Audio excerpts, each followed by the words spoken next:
annagaa sida loo jebiyo garaayna annagaa xogtiisa dhaba idinka hayna waxaan u arkaa maanta haddaannu ka soo hor jeedno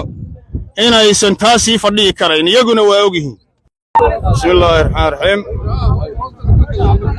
magacaygu waa cabdixaafid maxamed cilmi gaashaan la dhexe cabdixaafid maxamed cilmi